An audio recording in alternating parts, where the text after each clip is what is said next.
L'affaire de Bertrand Cantat, ex-leader du groupe Noir Désir, soulève des questions complexes concernant sa culpabilité suite au suicide de son ex-femme Christina Radi en janvier 2010. Récemment, une enquête préliminaire pour violence volontaire par conjoint a été ouverte par le parquet de Bordeaux, en partie à la suite de la diffusion d'un documentaire sur Netflix qui a ravivé l'intérêt pour cette affaire. Avec moi, j'ai Jean-François Carracci, ex-agent de renseignement italien sous Andreotti et Berlusconi, qui s'intéresse à l'affaire et qui apporte son point de vue intéressant. Écoutons-le. Les rebondissements de l'affaire Bertrand Cantat m'intéressent énormément du point de vue de comment fonctionne la justice. Alors vous m'entendrez pas critiquer la justice pour deux raisons. La première, c'est parce que je veux pas de problème. Et la deuxième, c'est parce que je sais que la justice n'est pas une science exacte. Les décisions, positives ou négatives, les condamnations ou les relaxes, sont liées à énormément de facteurs environnementaux, de communication, de chance, de hasard, de compétences. Vous tombez sur un bon enquêteur, un mauvais, un motivé, un pas motivé, pareil pour le juge, etc. Et au final, tout sera différent. Bertrand Cantat, le suicide de sa femme est relancé par un reportage journalistique. Et voilà ce qui m'intéresse. L'histoire qu'on peut aller en prison pour un reportage bien fait ou mal fait. Parce que dans le reportage, il a expliqué que Bertrand Cantat était un sauvage, pathologique. Eh bien, la justice se dit, mais finalement, le suicide de sa femme est peut-être un meurtre déguisé en suicide. Dont acte. Donc ça veut dire que les juges lisent le journal ou regardent la télé et suivant ce qu'ils y trouvent, ouvrent une enquête. C'est comme ça que ça fonctionne, hein, de façon aussi opportuniste que cela. Dans l'affaire Scholler, Balkany est allé en prison parce qu'à la fin d'un PV, Scholler, ancien trésorier du RPR, proche de Jacques Chirac, celui qui détenait une fameuse vidéo compromettante qui avait été entre-temps entre les mains de Dominique Strauss-Kahn, avant qu'il devienne patron du FMI, eh bien Scholler dit dans un PV devant un juge d'application des peines ou un juge d'instruction, mais allez voir un peu Balkany et Scholler, pour se venger de Balkany qu'il avait lâché, donne dans cette fin de PV d'audition des informations très concrètes. Et la juge se dit, ok, 2 phrases dans un PV de 3 pages, 2 ans, 5 ans, 10 ans plus tard, Balkany finit en prison. Dans le reportage M6, là où j'en veux particulièrement à M6, c'est quoi ? C'est de m'avoir expliqué qu'il y avait un témoignage de la famille d'Aubrescu, qui n'existe pas. Le journaliste d'M6 m'envoie des mails et des textos que j'ai fournis à la justice, au parquet de Versailles et la BTA de Rambouillet, et Bénédicte Rachibouki aussi, en juin 2020 et en avril 2020.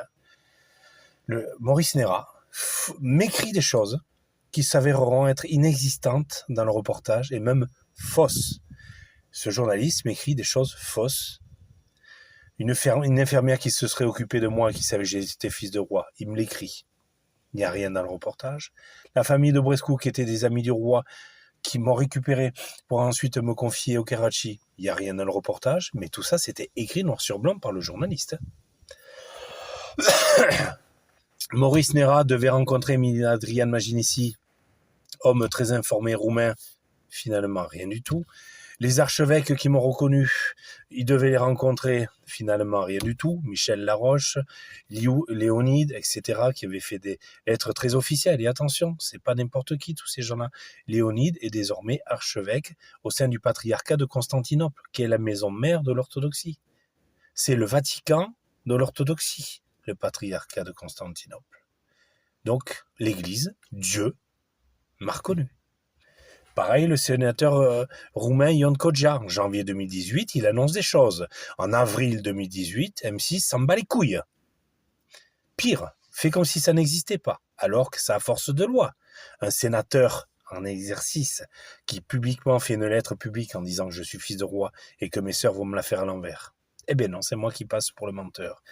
Et là où je suis encore plus en colère, c'est qu'en plus qu'on m'ait volé mon trône en 2018, parce que je devais succéder à mon père, parce que l'Église orthodoxe me voulait, c'était certain.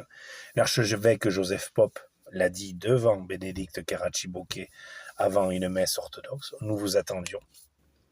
Le moine roumain Constantin Negrut a dit « Vous êtes mon roi Jean-François, je vous aime », etc., etc.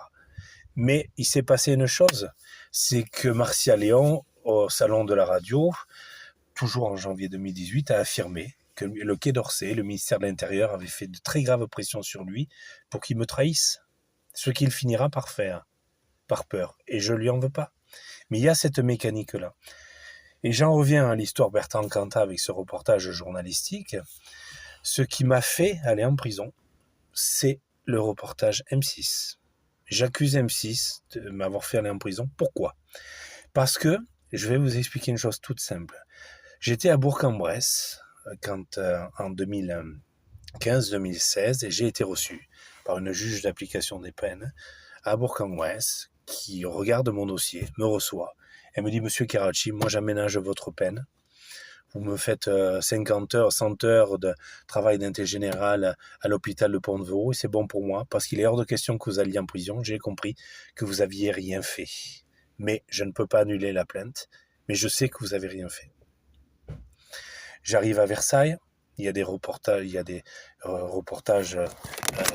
qui se font, de très beaux articles, très argumentés et très positifs sur moi dans la Voix du Nord, qui expliquent que voilà, Jean-François Carracci est reconnu par l'Église orthodoxe, donc il se rapproche du trône. Ben oui, en effet. Et M6 tombe. Et là, entre-temps, je suis reçu par Julia Schmoll, juge d'application des peines à Versailles, et me dit, écoutez, moi c'est pareil, je valide la décision de Bourg-en-Bresse et je vous laisse tranquille. Aucun problème, vous n'êtes pas un danger pour la société, vous n'êtes pas un danger pour vos proches, vous n'êtes pas un danger pour vous-même, je vous laisse tranquille. Elle me dit ça quelques semaines avant le reportage M6. Le reportage M6 passe, et là, je revois Julia Schmoll qui me dit, écoutez, tout a changé. Il m'a été demandé d'appliquer la peine et de vous calmer. Donc, d'argent que j'avais pas volé, parce que je n'ai jamais volé Olivia Carracci.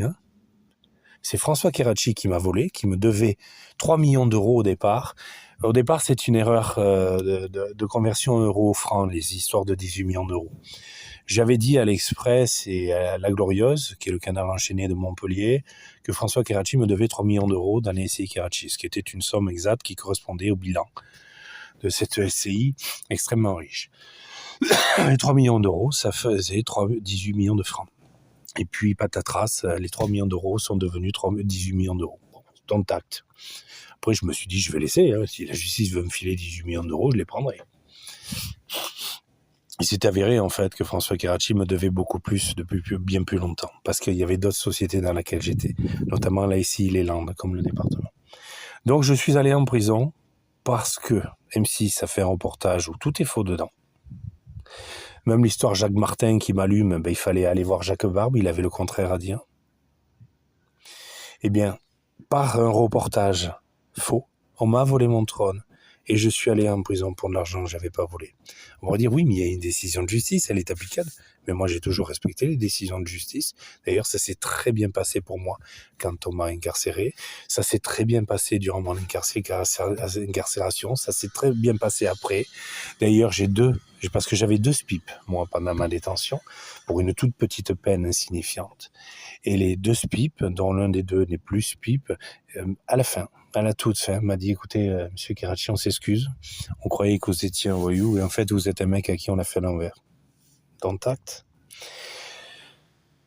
Encore aujourd'hui, j'ai fourni, parce que c'était important pour moi, des informations selon lesquelles un général roumain me disait de venir régner pour sauver le pays. J'ai dit ok, mais préparez la situation parce que je veux pas apparaître comme quelqu'un qui a fait un complot ou un coup d'État. C'est hors de question pour moi. Eh bien, cet élément indiscutable d'un général roumain, très proche du pouvoir roumain et dans les affaires du pays, de façon tout à fait légale et honnête et normale, me dit cela. J'en informe les journaux qui ont écrit du mal sur moi, puisque cette information vient prouver que Libération, par exemple, m'a humilié pour rien. Quand la journaliste Libération me fait passer pour un âne, Pourquoi est-ce que Yon Koja a écrit des choses qui ne correspondent pas à ce qu'elle a écrit? Pourquoi elle n'a pas cité Yon Koja en disant Yon Koja le reconnaît comme fils de roi, et l'église orthodoxe roumaine aussi d'ailleurs. Alors, si la journaliste de Libération devait écrire le contraire, elle devait prouver le contraire, ce qu'elle n'a pas fait. Elle cite un maire de Soissons, j'appelle le maire de Soissons, il me dit j'ai jamais eu Libération au téléphone. J'ai l'enregistrement de ce qui le prouve. Donc, aujourd'hui, moi, j'ai fait une procès M6, une constitution de partie civile, d'ailleurs, que François Molins, à l'époque, a accueilli en m'accusant en réception, en disant « Monseigneur, je donne suite à votre plainte, je vous tiens au courant ». J'ai un mail qui le dit, très clair. Et entre-temps, patati patata, plus rien. Eh bien non, M6 ne m'a pas diffamé, M6 a fait un complot contre un roi. À l'inverse, si M6 avait fait un reportage équilibré, voire positif sur moi, parce que par exemple, j'ai sauvé la vie de ma mère adoptive qui voulait se noyer, je suis allé la chercher au fond de la piscine, elle savait pas nager, 3 mètres de profondeur. J'ai sauvé la vie de François Kerachi qui s'est fait attaquer à la gorge par son berger allemand à l'époque dans ses entrepôts à Fréjorgues. J'avais 17 ans. Si j'avais pas été là et que j'avais malheureusement dû taper ce chien pour qu'il lâche François Kerachi qu'il avait attrapé à la gorge, François Kerachi serait mort. Et Sandrine Mignoli, que j'ai sauvée dans la noyade lors d'une traversée chaotique en yacht, parce que François Kerachi a des yachts. Entre la Corse et la Sardaigne, pareil, j'étais en seconde ou en première, au lycée. Si je l'avais pas rattrapée, elle tombait à la mer, en pleine tempête, c'était fini. Jean-François Kerachi, c'est ce mec-là. Je suis ce mec-là. En lisant Georges Cardel, vous découvrirez encore une autre lecture. C'est celle de la synchronicité de la destinée de chacun. Georges Cardel survit à la mafia parce que le renseignement, la façon dont il a appris à collecter de l'information, à faire vivre l'information, l'a aidé. Aujourd'hui, pourquoi je fais des podcasts et pourquoi Aurélien Roy me permet de faire des podcasts qui sont écoutés à près de 100 000 vues par mois. Et je remercie Aurélien Roy pour ça, pour son professionnalisme et sa fidélité. C'est parce que dans mon podcast, je vous explique des choses, je vous fais comprendre des choses qui sont vraies, des faits qui sont vrais. Dans la SCI Kerachi, il y a eu une récidive de faux en écriture et d'abus de confiance sur ma personne. En décembre 2017, j'en ai informé le parquet de Versailles, il ne s'est rien passé. Un acte notarié, fait de Sandrine Bignoli Kerachi, la nouvelle gérante de la SCI Kerachi, dans mon dos. Il y a donation anticipée de patrimoine sur mon dos. Sandrine Kerachi, nouvelle épouse de François Kerachi, est en train ou a déjà récupéré tout le patrimoine immobilier et financier de François Kerachi. Comme ça, quand François-Joseph Kerachi sera annoncé comme mort, lui n'aura rien, elle aura tout. Donc je n'hériterai d'un mort qui n'a rien. Sauf que ça, c'est pénalement répréhensible. Je l'ai dit, j'ai un procès de gendarmerie qui le prouve. Malheureusement, à l'époque, comme j'ai écrit plein de mails aux gendarmes en leur disant j'ai peur, je vais en prison pour de l'argent que j'ai pas volé, et François Kerachi me finit, fait des récidives de faux en écriture et d'abus de confiance sur ma personne, donne tout son héritage à Sandrine Kerachi par l'intermédiaire de l'ICI, et je me retrouvais sans rien, alors que je suis censé devoir 60 000 balles et qu'on me doit des centaines de millions. Eh bien ça m'a valu des ennuis avec la justice, alors que je ne les ai pas insultés ou menacés. J'avais peur, et j'avais raison d'avoir peur. Donc, ce que je veux dire, c'est que si mes podcasts permettent qu'un juge, un flic dise « Mais Jean-François Kerachi, il dit vrai ?» sur la SCI Kerachi, acte notarié, en 2017, c'est sur Papers, c'est sur Société.com, c'est sur Infogreffe. Jean-François Kerachi est bien le fils de Michel, parce qu'il est le fils de personne d'autre. Parce que les gens qui avaient autorité, comme l'Ordre de Malte, l'Église orthodoxe, les sénateurs romains, l'ont affirmé.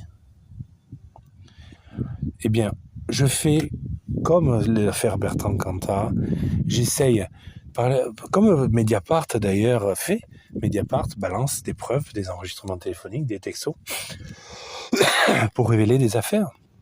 L'affaire Paul Bismuth-Sarkozy, c'est grâce à Mediapart qui a balancé à ses abonnés la preuve que Nicolas Sarkozy se faisait passer pour Paul Bismuth pour faire des magouilles. Et ça a marché, puisqu'il a pris 4 ans ferme. qui lui a valu un bracelet électronique, où Julia Sarkozy a expliqué à quel point son papa était un homme honnête. Donc tact, ma grande, c'est bien que tu défendes ton père. J'ai pas de problème avec ça. Mais moi, en tant que citoyen français, je ne suis pas d'accord avec le parcours de l'ancien président de la République française, Nicolas Sarkozy. Nicolas Sarkozy est un aristocrate hongrois, je suis un aristocrate roumain. Toute cette affaire le concerne et me concerne. Donc oui, la presse a une puissance, toujours, à charge ou à décharge, pour blanchir les gens alors qu'ils sont coupables, ou pour accuser des gens lorsqu'ils sont innocents, et parfois, ça tombe juste. Et c'est tout ce que je demande. Moi, dès le départ, je ne voulais pas faire le beau dans la presse, ni à la télé, ni dans les journaux. Je disais simplement, voilà, je suis le fils de Michel parce que j'ai pas réussi à découvrir que j'étais le fils de quelqu'un d'autre. J'ai fait rire. Cette phrase a fait rire M6, a fait rire Libération et a fait rire Le Parisien. Alors que moi, je voulais juste savoir qui étaient mes parents. Et si c'était Michel de Roumanie, ben c'était Michel de Roumanie. En honneur à mon fils, assassiné par Roger Cazorla, parce qu'il voulait pas que sa fille accouche enceinte, très enceinte d'ailleurs, accouche d'un bâtard de Roumain. C'est juste pour ça que j'ai fait toute la communication que j'ai faite. J'aurais pu rester dans mon coin et personne n'aurait jamais su que c'était compliqué d'être le fils adoptif de François-Joseph Carracci, membre des services secrets italiens et tellement proche de Cosa Nostra. Ça aurait été facile. Mais j'ai fait comme Andreotti m'a appris, comme Berlusconi m'a appris. J'ai défendu mon honneur sans humilier les autres. Alors, pour en revenir à Bertrand Cantat et à sa présumée culpabilité, tout d'abord, quelques arguments arguants en faveur de la thèse de la culpabilité de Bertrand Cantat. D'abord, les nouveaux témoignages et investigations. La réouverture de l'enquête suggère qu'il existe des nouveaux éléments ou des témoignages qui pourraient indiquer un comportement violent de la part de Cantat envers Radi. Des déclarations d'anciennes connaissances et de journalistes comme Michel Fine évoquent de violences psychologiques et physiques qui pourraient renforcer l'idée d'une culpabilité. Le contexte de violence antérieure, Cantat a déjà été condamné pour le meurtre de Marie Trintignant en 2003, ce qui suggère une ombre sur son caractère et son comportement envers les femmes. Les antécédents criminels peuvent influencer la perception de sa culpabilité dans cette affaire. Troisièmement, perception publique et médiatique, le documentaire provoquait un regain d'intérêt pour l'affaire et a incité des personnes à se manifester, ce qui pourrait mener à une réévaluation de sa situation et une reconnaissance des violences subies par Radi. Maintenant, contre la culpabilité de Bertrand Cantat. L'absence de preuves directes, jusqu'à présent aucune preuve tangible n'a été présentée pour établir un lien direct entre Cantat et le suicide de Radi. La réouverture de l'enquête ne signifie pas qu'il est coupable, mais qu'il a besoin de clarification. Deuxièmement, la complexité des situations de violence domestique.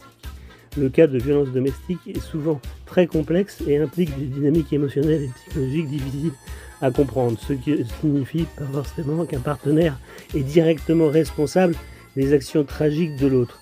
Opinion, en dernier lieu, de l'ancien juge Philippe Lafayette, ancien juge qui a accordé la libération conditionnelle à Cantat, a qualifié l'ouverture de cette enquête de décision excellente, ce qui pourrait être interprété comme un soutien à l'idée que Cantat ne devrait pas être tenu responsable sans preuve tangible. En conclusion, la question de la culpabilité de Bertrand Cantat dans le suicide de Christina Radi reste ouverte et dépendra des résultats de l'enquête actuelle. La situation met en lumière les enjeux de violence domestique et la manière dont la société perçoit les figures publiques ayant un passé criminel. Merci de nous avoir suivis pour les ondes clandestines. À bientôt pour un autre épisode de la sécurité.